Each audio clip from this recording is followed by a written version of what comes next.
네, 장도광의 새로운 멤버십 시리즈 다이버전스 연구실입니다. 자, 왜 다이버전스 하나 가지고 연구실까지 차리냐? 이 결과를 보세요. 뭐 말이 필요하겠습니까? 다이버전스는 정말 유명한 지표이고 알고리즘 트레이딩이나 기술적 분석에서 항상 언급되는 지표 중에 하나가 바로 다이버전스입니다. 그걸 이용해서 전략으로 만들어버렸더니 승률과 순익이 정말 잘 나오는 걸 확인해 줄 수 있죠. 그래서 이거는 정말 연구할 만한 가치가 있는 지표이기 때문에 다이버전스 하나만 가지고 갈궈보는, 제대로 이것저것 다 해보는 시리즈를 만들었습니다. 그래서 이 정도 승률과 순익이 나오시는 분들은 이 시리즈가 필요 없습니다. 하지만 여러 전략들을 한번 보시고 이 정도 승률과 순익이 나오는 게 얼마나 귀한지를 아시면 다이버전스에 대해서 한번 제대로 배워보는 것도 절대 시간 낭비는 아니라는 것을 저는 강조드리고 싶어요. 네, 그래서 이번 시리즈의 첫 번째 영상에서는 이 다이버전스 전략을 처음부터 끝까지 전부 구현을 해보겠습니다. 일단은 처음엔 롱 상승 다이버전스죠. 상승 다이버전스에 대해서 한번 만들어 볼 거고요. 그 이후로 하락 다이버전스, 히든 상승 다이버전스, 히든 하락 다이버전스 전부 만들어 보는 것을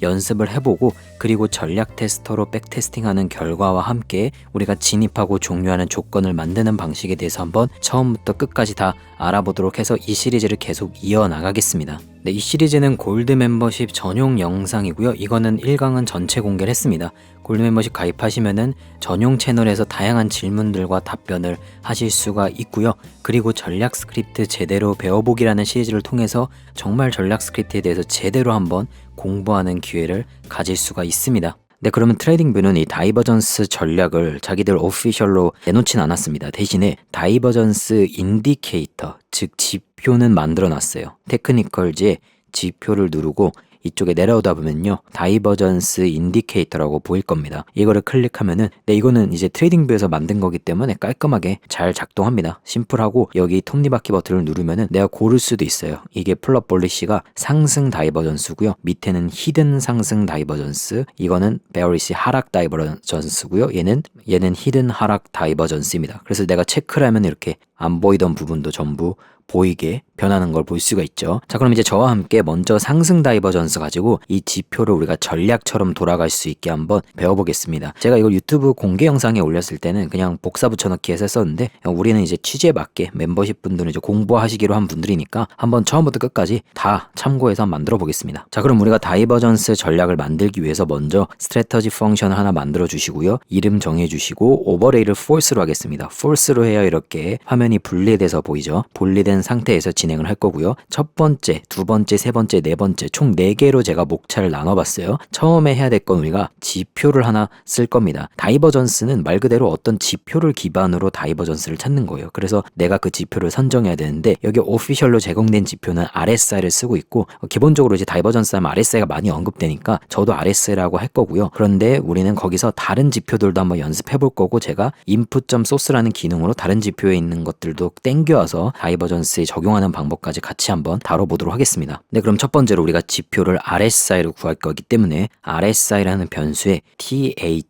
ta.rsi라는 펑션을 쓰겠습니다. 펑션은 항상 가로를 열고 닫고요. 소스에다가 종가를 쓰고 그 다음에 길이입니다. 나는 14개 봉을 길이로 해서 RSI를 구하겠다라고 지정을 해주는 거예요. 근데 그 다음에 이제 플롯으로 펑션을 써서 RSI를 그려주고요. 라인 위스, 라인의 두께를 의미합니다. 라인의 두께를 2로 설정을 해줄게요. 자, 그리고 나서 저장을 한번 하고 확인을 해볼게요. 차트에 넣기를 하면은, 자, 이렇게 우리의 지금 RSI 지표가 잘 들어간 걸 확인해 줄 수 있습니다. 네, 그럼 여기 지금 보면은 주문을 생성하지 않습니다 뜨는 이유는 우리가 진입 같은 걸 안 했기 때문이고요. 진입을 하면 여긴 생기니까 너무 걱정하지 않으셔도 돼요. 자, 파이네이터로 가서, 네, 그럼 이제 우리가 지표 RSI를 써서 지금 지표를 만들고 지표를 그려봤습니다. 이 지표가 있어야 다이버전스를 찾든가 말든가 하는 거기 때문에 이게 항상 처음이고요. 그 다음에 이제 피봇 과 다이버전스를 찾는 겁니다. 자, 그러면 다이버전스가 뭐길래 우리가 이 피봇이라는 걸 찾아야 되는지를 알아봐야겠습니다. 자, 그러면 피봇이 무엇인지를 한번 알아볼게요. 피봇은 V자예요. V자. 여기 지금 여기 상승 다이버전스가 표시된 곳입니다. 여기를 보면은 이 선의 시작점을 보면은 V자 저점이죠. V자 저점. 그리고 이 선이 끝나는 이 선을 보면은 여기 끝나는 마지막 점, 여기도 V자 V자 저점이죠. V자 중에 저점. 그래서 우리가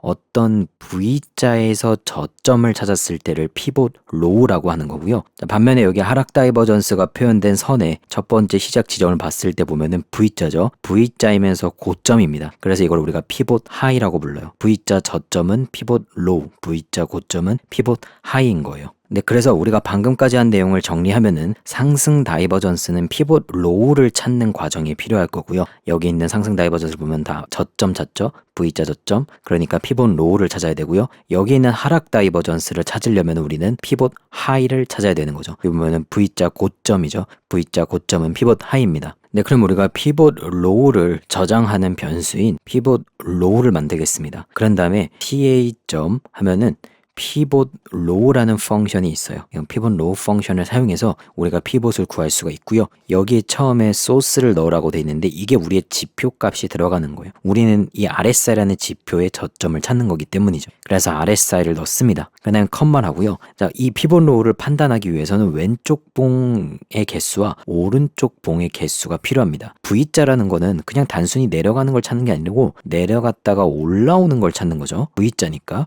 그러니까 왼쪽 오른쪽을 전부 참고해야 됩니다. 그래서 기본값을 저는 5,5로 하겠습니다. 그럼 이제 왼쪽 5개 봉과 오른쪽 5개 봉을 찾아서 피봇 로우를 발견한다는 의미죠. 네, 그럼 한번 우리가 피봇 로우가 잘 그려졌는지 한번 밑에다가 제가 플롯으로 한번 그려보도록 해볼게요. 피봇 로우를 넣고 컬러를 컬러점 그린으로 한 다음에 그리고 라인 위스 라인의 두께를 3으로 한번 해볼게요. 자, 그리고 나서 저장을 하고 한번 그려진 걸 확인해 보겠습니다. 저장하면은 뭐가 이렇게 그려지긴 했죠. 자, 그러면 여기 이 부분을 잘 보세요. 여기 이 동글뱅이하고 이렇게 쫙 선 그어진 부분 보이시죠? 저게 값이 없다는 뜻이에요. 값이 없다 하다가 언젠가 이렇게 값이 나오죠. 이렇게. 자, 그리고 또 없다 값이 없다가 언젠가 이렇게 하나씩 나타납니다. 자, 이 값이 나왔다는 게 그 값이 피봇 로우일 때의 RSI 값이라는 의미예요. 네, 그럼 우리가 명확하게 보기 위해서 이렇게 값이 없는 부분, 저렇게 동글뱅이에 짝대기 있는 부분이 안 보이게 하기 위해서 여기 플롯 함수에서 컴말 누르고요. 스타일이라는 곳에다가 플롯.스타일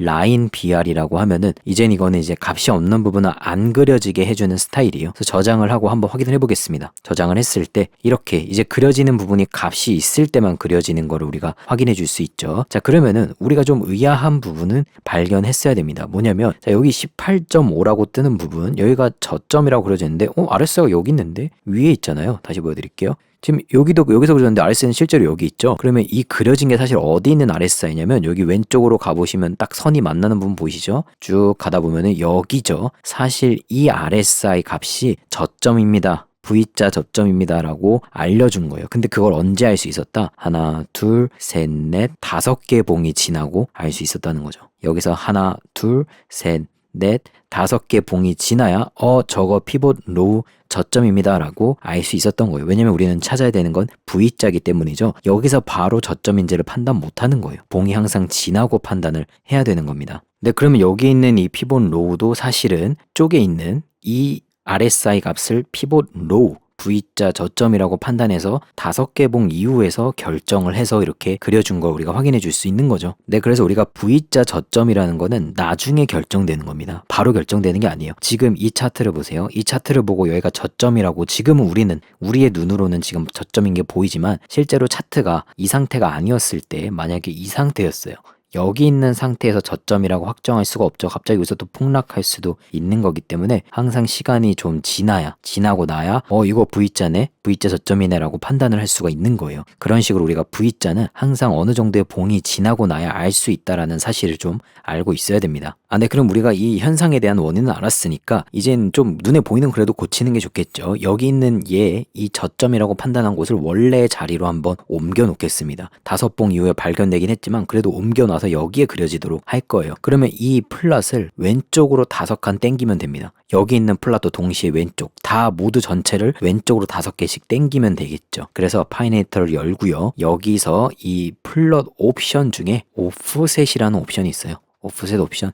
이게 차트의 이 플롯을 왼쪽 혹은 오른쪽으로 쉬프트 한다 되죠. 쉬프트가 이동이에요. 이동하는 겁니다. 그래서 우리가 이거를 왼쪽은 마이너스를 쓰면 돼요. 마이너스 5를 써서 왼쪽으로 5칸 옮겨주면은 우리가 만들어지는 걸 할 수가 있겠죠. 저장을 해서 한번 보겠습니다. 저장하면은 얘가 이쪽으로 깔끔하게 이동했죠. 이제는 우리가 피봇 로우 V자 저점을 이렇게 플롯으로 그린 거를 눈으로 확인할 수가 있죠. 네, 그럼 우리가 다이버전스를 위한 피봇 찾기에서 현재는 상승 다이버전스인 피봇 로우를 그리는 걸 완료를 했고요. 다음에는 이제 세 번째 다이버전스 찾기를 한번 해볼 겁니다. 아, 그래, 내가 지금 V자 저점은 구했다. V자 저점 구했다. 그럼 이거 가지고 어떻게 다이버전스를 판단하는지 원리를 알아야 다이버전스를 구할 수 있겠죠. 원리는 이겁니다. 이 피봇 로우 있죠. 피봇 로우의 저점이 증가합니다. 피봇 로우의 저점이 여기 2개 있는데 저점이 올라갔어요. 상승했는데 반면에 여기 피봇 로우에 해당하는 위쪽에 이 봉의 가격을 보는 거예요. 가격을 봤는데 저점, 지표의 저점은 상승하지만 가격의 저점은 감소할 때죠. 그래서 제가 여기를 표시를 한번 해볼게요. 여기 선을 찍어서 여기서 지금 이 봉까지 여기입니다. 자, 여기까지예요. 그러면 여기 지금 밑에랑 위에랑 비교를 해보면은 보조지표 RSI의 저점은 상승했지만 가격의 저점은 하락했습니다. 이거를 우리가 레귤러, 일반적인 상승 다이버전스라고 부르는 거예요. 네, 그럼 방금 알아봤던 것처럼 레귤러 상승 다이버전스는 지표의 피벗 저점이 상승하고 가격의 저점은 하락하는 것을 찾아야 됩니다. 그럼 먼저 이 지표, 우리는 RSI죠. 이 지표의 피벗 저점이 상승하는지에 대한 거를 체크하는 변수를 만들게요. 그래서 OSC라고 하겠습니다. 오슬레이터, RSI 같은 지표를 오슬레이터라고 합니다. OSC 언더바를 한 다음에 higher 언더바 low라고 하겠습니다. 자, 이게 이제 이런 말이죠. 우리 오실레이터 RSI가 저점이 상승했다. 그래서 higher low라고 한 겁니다. 네, 그럼 우리가 피봇 저점이 상승하는 여부를 판단하기 위해서는 먼저 피봇 로우가 존재해야겠죠. 그래서 피봇 로우가 있으면은, 그래서 이때 물음표를 쓰는 거예요. 이게 있으면요, 이 물음표 뒤에 있는 게 실행이 됩니다. 그래서 여기가 우리가 저점 상승 여부 판단식이 들어갈 거고요. 그 다음에 없으면은 땡땡으로 표현하는 거예요. 땡땡. 이게 사망 조건 연산자예요. 없으면은 피봇 로우가 만약에 없다, 값이 없으면 그냥 여기는 false예요. false. false라는 거는 higher low가 아니라는 거죠. 피벗 저점 상승이 아니다라고 바로 표현을 해주는 거예요. 네, 그럼 이제 우리가 이 가운데 있는 저점 상승 여부 판단식을 만들기 위해서 비교를 해야 되겠죠. 자, 비교는 내가 피봇 로우를 찾자마자 비교를 시작할 거예요. 찾았으면은 여기를 지어주고 피봇 로우, 그 피봇 로우가 찾았었을 때의 RSI 저점 값이 커야 됩니다. 자, 잠깐 여기까지가 지금 어떤 걸 표현했는지를 한번 보여드릴게요. 자, 지금 이 피봇 로우, 여기 지금 제가 박스로 그려놓겠습니다. 이 피봇 로우가 어디를 의미하냐면 여기입니다. 여기에요. 지금 우리 스크립트도 지금 여기를 의미하고 있는 거예요. 지금 이 값이, 지금 제가 이게 크다라고 했죠. 커야 됩니다. 어디보다? 이전 피봇 로우의 값보다 커야 되는 거예요. 그래서 제가 이전 피봇 로우의 값을 이렇게 노란색 박스로 표현을 해볼게요. 이건 이제 우리 스크립트도 이렇게 표현을 해놓을게요. 그러니까 지금 내가 찾은 이 빨간색 피봇 로우가 현재 피봇 로우죠. 발견했을 때의 피봇 로우 값이 이전 피봇 로우 값보다 커야 되는 거예요. 그럼 여기 빨간 박스는 금방 끝났어요. 이제 이 노란색 박스에 있는 이전 피봇 로우 값을 구해야 됩니다. 자, 그거는 우리가 ta.valueWhen이라는 아주 좋은 펑션이 있었죠. 어떤 특정 조건이 만족했을 때의 값을 찾아낼 수 있는 펑션이에요. 그래서 이 첫 번째 컨디션, 조건을 넣으라고 되어 있습니다. 그래, 우리 조건은 피봇 로우가 존재했을 때야. 존재했을 텐데 그 당시에 뭘 가져올 거냐면 나는 그 당시에 피봇 로우를 가져올 거야. 되게 그냥 심플하죠. 피봇 로우가 발생했을 때에 그 당시에 피봇 로우를 가져올 거다. 자, 그런데 여기 중요한 건 이제 이 마지막에 있는 occurrence, 순서예요. 0을 쓰면요, 현재입니다. 발견한 그 당시를 의미해요. 근데 이제 우리는 이거를 1로 바꿔줘야죠. 왜냐하면 우리는 이 노란색을 원하는 거니까. 빨간색이 아니라 노란색, 이전이니까 하나를 더 증가시켜줘야 돼요. 그래서 0이 현재라면은 1이 그 다음 과거입니다. 자, 그래서 1을 넣음으로써 과거에 발생한 피봇 로우의 값보다 현재 발생한 피봇 로우가 크다는 것을 이렇게 만들어주는 거죠. 네, 그래서 여기 있는 이 노란색 박스를 제가 이 식으로 구할 수 있었던 거예요. 그럼 우리가 여기 있는 지표의 피봇 저점은 상승한다는 이것을 구하기 위한 계산식을 여기서 다 만들어 준 거예요. 그게 이제 OSC higher low에 들어가 있는 겁니다. 그러면 정말 잘 구해졌는지를 한번 테스트를 해보겠습니다. bgcolor라는 펑션으로 OSC higher low가 구해졌을 때, 자, 또 사망 조건 연산 쓸 거예요. 만약에 OSC higher low가 존재하면은 color 그린을 쓸 거고요. 그리고 없으면은 땡땡 NA라고 해서 아무 색도 넣지 않겠습니다. NA는 아무것도 넣지 않는다라는 의미를 가지고 있어요. 자, 저장을 하고 한번 확인해 보겠습니다. 자, 저장하니까 역시 생겼죠. 이렇게 생긴 거 볼 수 있죠. 그런데 5개봉 이후에 생겼죠. 아까 처음과 같은 이유입니다. 우리 피봇 로우 했을 때 여기 오프셋으로 -5로 왼쪽으로 5칸 땡겼잖아요. 그러니까 이제 이것도 비지 컬러도 오프셋이 있습니다. 컴마하고 오프셋으로 -5를 넣어서 왼쪽으로 5칸 땡기겠습니다. 저장을 하면은 자 이제 정확하게 딱 우리가 피봇이 발생했을 때의 곳에 이렇게 배경색이 들어간 걸 확인해 줄 수 있죠. 네, 그럼 이제 여기 있는 노란색 줄이 그어진 경고가 있는데요. 이거 에러는 아니고 경고인데 이 경고를 없애주겠습니다. 자, 이거는 이 밸류엔을 이런 비교하는 곳에다가 넣지 말고 미리 계산을 해라라는 에러예요. 그러니까 우리는 이거를 따로 빼주면 된다는 거죠. 그래서 이거를 그대로 복사해서 이 위에다가 변수를 하나 만들게요. 변수를 이전에 previous pivot row라는 변수 넣겠습니다. 이전 피봇 로우죠. 여기다가 아까 복사한 value and function을 이렇게 넣어주는 거죠. 그럼 우리는 이제 이 변수, 미리 계산된 변수를 여기 안에다가 그대로 다시 넣어주는 겁니다. 그럼 이제 아까 그 노란색 줄이 사라지면서 경고가 사라졌죠. 그래서 미리 구하라는 경고니까요. 이런 거 보시면 그냥 밖으로 변수로 빼놓고 그 변수를 여기다가 넣어주면 해결이 될 거예요. 네, 그리고 비지 컬러도 지금 너무 진해서 다 가려지잖아요. 그래서 여기 컬러.그린을 그린을 마우스로 그냥 갖다 대면은 이런 창이 뜨거든요. 여기 이렇게 오른쪽으로 이동하면 여기 투명도를 조절할 수가 있어요. 이 발을 잡아서 아래로 내릴수록 투명해집니다. 그래서 최대한 투명하게 좀 해주고 한 이 정도 90 정도에 맞춰주세요. 여기 90이라고 써있죠. 이렇게 해놓고 다시 저장을 하면은 자 이렇게 투명한 배경색을 가진 배경색이 설정이 됐죠. 자, 그럼 이제 거의 다 왔어요. 우리가 얘 끝냈죠. 지표의 피봇 저점은 상승하는 것을 체크하는 것을 여기 OSC 하이어 로우로 잡아냈습니다. 이번에 할 일은 가격 저점은 하락을 찾는 거죠. 그러니까 여기 있는 이거 이렇게 RSI의 저점 상승을 찾았으니까 이제 여기서 가격의 저점이 하락하는 거 선으로 그리면 이 부분이죠. 여기 저점이 이렇게 떨어지는 거. 떨어지는 부분도 이제 찾아줘야 되는 거죠. 네, 그럼 이제 엔터를 치고 아래로 내려와서 price 언더바 로우라는 변수의 이름을 짓겠습니다. 그러니까 가격의 로우 저점이 lower, 더 낮아졌다는 거죠. 가격의 저점이 하락했다라는 의미의 변수입니다. 자, 그럼 이제 이 위에랑 상당히 비슷한 논리니까요. 위에랑 한번 잘 비교를 해보세요. 자, 나는 피봇 로우가 존재할 때 한번 비교식을 만들어 볼 거야. 그래서 있을 때는 한번 비교를 해볼 거야. 가격의 저점은 하락했는지를 체크해 볼 거고, 그 다음에 아니면은 피봇 로우가 없으면은 그냥 얘는 false야 라고 지정을 하겠습니다. 네, 그럼 역시 이제 우리는 이 가운데 있는 가격의 저점을 하락을 판단하는 식을 만들어야겠죠. 그래서 먼저 피봇 로우가 발생했을 때 그 당시에 저가긴 저가예요. 저가인데 5개 봉 이전의 저가를 가져올 겁니다. 자, 5를 쓰는 이유는 우리가 아까 피봇 로우를 5개 봉이 지나고 나서 판단하기로 했죠. 그럼 5개 봉이 지나고 나서 피봇 로우를 알 수 있으니까 저가도 5개 봉 이전 거를 접근을 해야 되는 거예요. 그래야 그 당시에 저가를 캐치할 수가 있다는 거죠. 그럼 로우 5를 쓴 다음에 이게 작아야 돼요. 네, 그래서 그림으로 한번 표현을 해보면 여기 피봇 로우가 발생한 걸 언제 알 수 있었냐면 5개 봉이 지나고 나서 이쯤에서 알 수가 있었어요.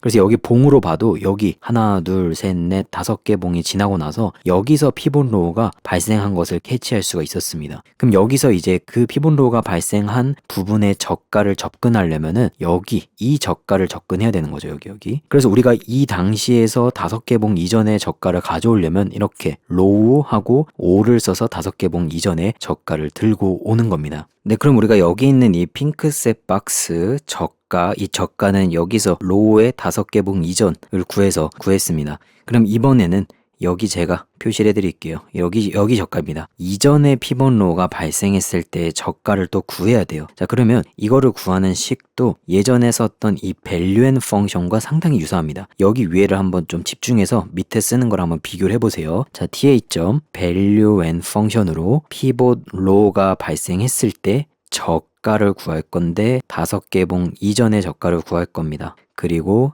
0번째가 아니고 1번째를 써서 과거에 피봇 로우가 발생했을 때의 저가의 5번째를 가져오게 하는 거죠. 그래서 여기 보시면은 위에랑 상당히 비슷하죠? 논리가 똑같습니다. 단순히 가져오는 게 저가로 바뀐 것 뿐이에요. 자, 그럼 이 노란색 줄은 이걸 미리 구해야 되는 경고였죠. 그래서 이걸 복사해서 여기 위에다가 previous 예전의 저가 row라고 하겠습니다. 그 다음에 는 하고 여기다가 붙여넣기 해주면 되겠죠. 그러면 이거를 이제 previous row를 그대로 복사해서 여기를 대체하겠습니다. 지워준 다음에 그대로 붙여넣기 할게요. 자, 그럼 우리가 여기서 구한 이 초록색 박스에 대한 식은 여기 있는 거죠. previous row 이 부분에서 완성이 된 거예요. 네, 그래서 피봇 로우가 발생했을 때의 저가가 예전에 피봇 로우일 때의 저가보다 작다는 거죠. 그게 바로 가격의 저점은 하락했다는 것입니다. 가격의 저점이 떨어지고 있다는 식을 여기서 이 부등호를 이용해서 만들어 준 겁니다. 자, 그럼 우리는 이 프라이스 로워 로우가 잘 구해졌는지 판단하기 위해서 BG 컬러라는 펑션을 쓰겠습니다. BG 컬러 펑션 써서 프라이스 로워 로우가 존재할 때 컬러점 오렌지를 한번 써볼게요. 오렌지 쓰고 만약에 price lower low가 발견되지 않았으면은 NA라고 해서 아무 색도 그리지 않겠다라고 하겠습니다. 지금 이 위에 부분이랑 상당히 비슷하죠? 비슷한 논리입니다.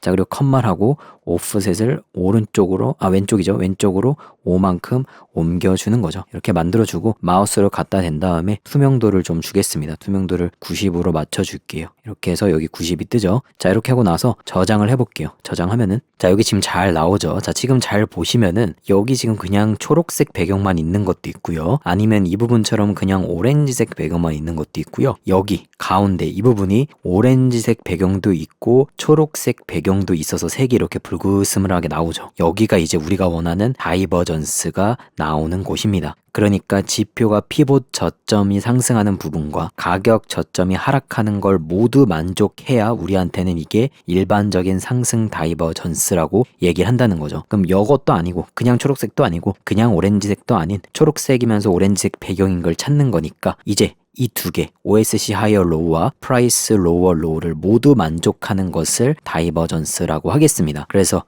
is regular 일반적인 상승을 우리가 bullish라고 합니다. bullish divergence라고 하겠습니다.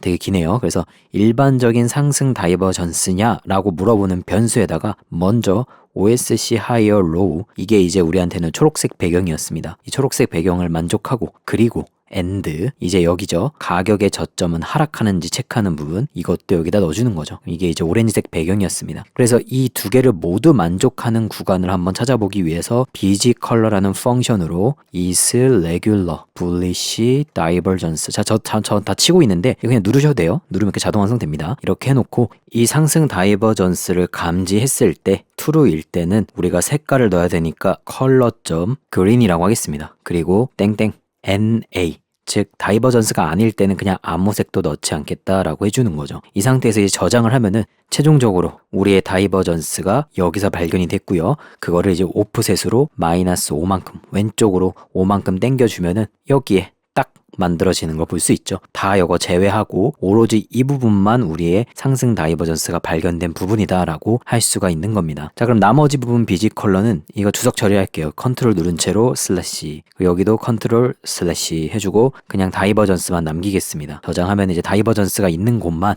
배경색이 상승 다이버전스가 있는 곳이 칠해진 걸 볼 수 있죠. 여기도 지금 보면은 상승 다이버전스 있는 곳에 배경색이 칠해졌고요. 이런 식으로 우리가 이 상승 다이버전스를 지표의 피봇 저점이 상승하고 가격의 저점이 하락하는 구간에 찾아내는 것을 성공했습니다. 네, 그럼 이제 여기 배경색 있는 부분은 좀 역겨우니까 컨트롤 슬래시로 지워주고요. 이렇게 깔끔하게 불이라고 이렇게 표현해 줄게요. 이렇게 이런 박스 형태로 글자를 들어가게 하겠습니다. 자, 그거는 플롯 쉐입이라는 펑션을 이용하는 거예요. 플롯 쉐입으로 여기다가 내가 어디다가 저 플롯 쉐입을 그릴지를 조건을 한번 적어줄 건데 그 조건이 바로 다이버전스가 존재할 때죠. 상승 다이버전스가 존재할 때 이렇게 물음표 쓴 다음에 존재하면은 그 당시에 이제 피봇 로우를 이 위치에다가 그려줄 거고요. 그 다음에 땡땡 다이버전스가 없을 때는 아무것도 그리지 않겠다라고 하겠습니다. 그 다음에 컴마를 하고요. 오프셋을 항상 넣어줬죠. 오프셋을 마이너스 5로 왼쪽 5칸으로 이동하게 해주고요. 그 다음에 여기다가 이제 타이틀을 지정해 줄 거예요. 제목이 되는 겁니다. 제목에 상승 다이버전스라고 하겠습니다. 자, 그리고 나서 컴마를 하고요. 글자 텍스트를 지정해 주겠습니다. 텍스트를 우리가 그냥 간단하게 bul이라고 할게요. 여기랑 똑같이 bull이라고 마무리를 해주겠습니다. 네, 그 다음에 이제 컴마를 하고 스타일을 지정해 줄 겁니다. 스타일을 shape 점 한 다음에 레이블 업, 라벨 업을 해서 위쪽으로 이렇게 화살표가 있는 라벨을 만들어 주려고 하는 겁니다. 이렇게 해주고 나서 컴말 하고요. 이번에는 컬러를 지정해 주겠습니다. 컬러를 컬러 점 그린으로 해주고요. 그 다음에 텍스트 컬러를 컬러 점 화이트로 해서 글자색은 흰색으로 하겠습니다. 그리고 마지막으로 위치를 로케이션을 로케이션 점 absolute라고 해주겠습니다. 이러면 이제 절대적 위치라는 걸 왜 하냐면요. 우리가 다이버전스가 있는 위치에다가 이 플롯을 그리려고 하니까 이 로케이션 점 absolute를 넣는 겁니다. 자, 이렇게 하고 나서 이제 저장을 하면은 자, 이렇게 지금 밑에 그려진 걸 확인해 줄 수 있죠. 이쪽에 지금 보면은 제가 좀 크게 해볼게요. 크게 했을 때 딱 다이버전스가 발생한 위치에 물이 위에랑 똑같이 이 위에가 트레이딩뷰가 만든 지표고 이건 제가 만든 전략입니다. 그래서 전략에서 딱 만들어진 걸 확인해 줄 수 있습니다. 네, 그럼 여기 이제 불이라고 표현한 플랫 쉐이프는 됐으니까 여기 이렇게 선이 찍 그어진 것처럼 우리도 여기서 선을 쫙 그어 놓는 걸 한번 해보겠습니다. 네, 그럼 여기 이제 플랫 쉐이프 아래에다가 플롯 펑션으로 자, 우리가 만약에 피봇 로우가 있다면은 그 피봇 로우를 그릴 거고요. 만약에 없으면은 아무것도 그리지 않을 겁니다. NA를 쓰는 거죠. 그런 다음에 컴말 하고요. 자, 우리가 그럼 색깔을 지정을 하는데 색깔을 컬러라고 하죠. 컬러에서 만약에 is regular bullish 상승 다이버전스가 존재하면은 초록색을 넣고요. 컬러.점 그린 존재하지 않으면은 아무 색도 넣지 않겠다라고 설정을 하는 겁니다. 그리고 나서 컴말하고 오프셋을 항상 왼쪽으로 5개 당겨줬습니다. 이렇게 해놓은 상태에서 라인 위스 라인의 두께를 2로 설정을 할게요. 자, 이러고 저장을 하면은 자, 선이 이렇게 잘 그려진 거를 확인해 줄 수 있죠. 이제 우리 트레이딩뷰에서 제공하는 공식 지표와 완전 동일하게 그려진 걸 확인해 줄 수 있습니다. 네, 그러면 기존에 이제 피봇 로우를 그리던 플롯이 이 위에 있어요. 이 위에 이렇게 피봇 로우만 그렸던 거 이건 이제 필요가 없어졌죠. 컨트롤 슬래시 눌러서 이렇게 주석 처리해주고 다시 저장을 합니다. 그럼 여기 있는 피봇 로우들은 전부 사라지고 우리가 원하는 다이버전스가 발생했을 때만 상승 다이버전스죠. 상승 다이버전스가 발생했을 때만 이렇게 선이 그려진 걸 볼 수가 있죠. 네, 그럼 이제 남은 건 대망의 전략의 진입과 종료 부분입니다. 자, is long이라는 우리가 변수에다가 제가 long 조건은 만약에 is regular 상승 다이버전스죠. 일반적인 레귤러 상승 다이버전스일 때 long을 진입하게 하겠습니다. 네, 그러면 이제 진입은 쉽게 끝나요. 그냥 한 줄로 상승 다이버전스가 발생하면 진입하면 됩니다. 진입은 기술이라서 쉬운데 자, 문제는 종료죠. 종료는 예술입니다. 들어가는 건 쉬워요. 나오는 게 정말 예술의 영역이기 때문에 이건 이제 각자 여러분들이 생각하시는 좋은 방법을 생각하시면 됩니다. 저는 이제 몇 가지 방법을 한번 제안해 보려고 해요. 첫 번째 방법은 진입을 하고 나서요. 이건 어쨌든 오실레이터거든요. RSI는 오실레이터니까 언젠가는 과매수 구간을 만날 거예요. 70이 그 기준입니다. 이 70을 돌파하면은 여기서 종료하게 만드는 거죠. 과매수 구간이라고 생각해서. 그래서 여기다가 is underbar long close라는 변수에 ta.crossover라는 펑션을 쓰는 겁니다. 그 다음에 RSI를 쓰고 RSI, 70을 넣는 거죠. 그럼 이 말이 무슨 말이냐? RSI가 70을 crossover 위로 돌파했을 때를 감지해주는 펑션이에요. 그럼 이제 이거는 is long close에서 결정이 되는 거죠. 자, 그럼 이제 if문으로 째는 거예요. if문을 이용해서 is long 조건이 만족했을 때 엔터를 치고 strategy.entry로 진입을 하는 거죠. 그래서 우리가 여기다가 long이라고 쓰고요. 컴말하고 strategy.long을 써주는 겁니다. 자, 그런 다음에 엔터를 누르고요. 이번에는 또 if문을 만드는 거죠. if is long close라는 것을 적어주고 여기에 이제 또 동일하게 strategy.close 펑션으로 종료를 하는 거예요. long을 종료하는 거죠. 여기 있는 이름을 그대로 여기다 써준 겁니다. 종료하도록.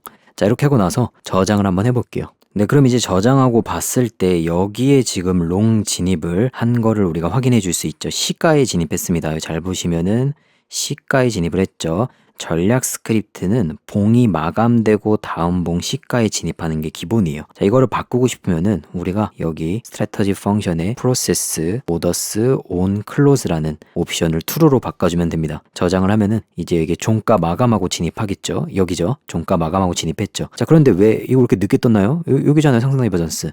계속 제가 설명드렸죠. 5개 봉이 지나고 나서 알 수 있는 거예요. 그래서 우리가 그린 것도 여기 그려진 거는 오프셋을 -5를 넣었잖아요. 여기 보면은 플러스에 오프셋을 전부 -5를 넣었으니까 땡겨서 여기 보이는 것 뿐이지 사실은 다 여기서 결정이 된 겁니다. 그래서 여기서 진입을 한 게 정상입니다. 5개 봉이 지나고 다이버전스인지를 알 수가 있는 거예요. 네, 그리고 지나서 여기 RSI 70을 위로 돌파한 순간에서 바로 종료를 한 걸 확인해 줄 수 있습니다. 네, 그럼 이제 전략 테스터에 가서 결과를 보면은 와, 승률이 높죠. 다이버전스는 승률이 정말 좋아요. 승률이 좋고, 근데 순이익이 문제입니다. 순이익이 뭐 이렇게 나오는데 이거는 이제 설정을 안 해서 그래요. 설정해야 됩니다. 전략 테스터 키고 자본금을 우리가 처음에 진입할 금액으로 설정해 주세요. 처음에 나는 한 $1000 쓸 거야. 그럼 $1000 적는 거죠. 그 다음에 오더 사이즈를 자기 자본 %로 바꿔주고 전체 100% 투자하겠다. 그러니까 $1000를 전부 투자하는 거죠. 돈을 벌면 번 대로 복리식으로 재투자하는 방식이에요. 잃으면 잃은 대로 계속 투자하는 겁니다. 그래서 100% 해서 이렇게 설정을 해놓고 확인을 누르면은 이제 승률은 그대로지만 순이익이 조정이 됐죠. 그래서 우리가 170%의 순이익이 이게 지금 리플입니다. XRPUSDT.P 바이낸스에서 진행이 됐고요. 자, 근데 이제 다른 데로 가볼게요. 제가 BTCUSDT.P입니다. 바이낸스 선물이죠. 확인을 해보면은 순이익이 낮게 나오고 승률은 여전히 높습니다. 다이버전스가 괜히 유명한 게 아닙니다. 승률은 좋은데 순이익이 낮습니다. 자, 이건요.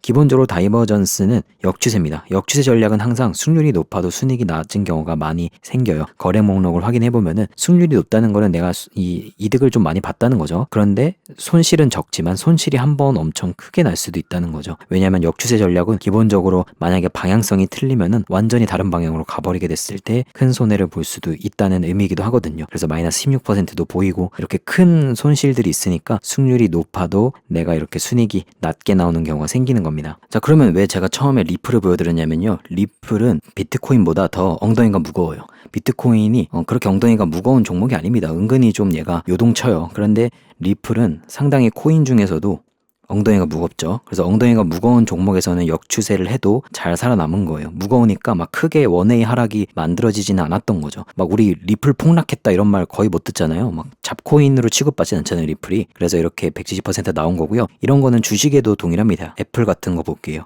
AAPL 엉덩이 무겁잖아요. 엉덩이 무거운 거 승률 73%. 혹시 이런 전략 만드신 적 있나요? 승률 73%. 그러니까 그냥 있는 거 먼저 쓰셔야 돼요. 혼자 개발하시기보다 원래 있는 전략 지표만 이용해도 승률이 높게 나옵니다. 승률을 해놓고 순익도 잘 나왔죠. 왜냐면 리플과 동일하게 애플도 우리 엉덩이가 무거운 종목 중에 하나입니다. 원웨이 하락이 와도 정말 크게 하락하는 경우는 많이 없었다는 거죠. 그래서 이 다이버전스는 해외 주식도 포화봇이 자동 매매가 되니까 다이버전스 전략을 이 해외 주식도 많이 사용을 해보세요. 애플 되게 잘 나왔고요. 엔비디아 요즘에 뜨고 있으니까 엔비디아만 확인해봐도 엔비디아도 승률 말이 됩니까? 79%에 순익 105% 나오죠. 그래서 1시간 봉입니다. 뭐 그렇게 막 4시간 봉, 1일 봉 쓴 것도 아니고 적당하게 1시간 봉을 써서 이런 식으로 승률 순익이 나오니까 코인보다는 이 해외 주식에서 좀 잘 먹히는 전략인 것 같아요. 네, 그리고 이제 좋은 전략의 특징은 타임프레임을 바꿔도 그렇게 편차가 크지 않습니다. 승률 순익이 여전히 30분 봉이든 15분 봉이든 뭐 5분 봉이든 편차가 크지 않은 것들이 있어요. 그러니까 이거는 꼭 전략이 좋아서라기보다는 전략과 그 종목의 궁합이 잘 맞은 경우예요.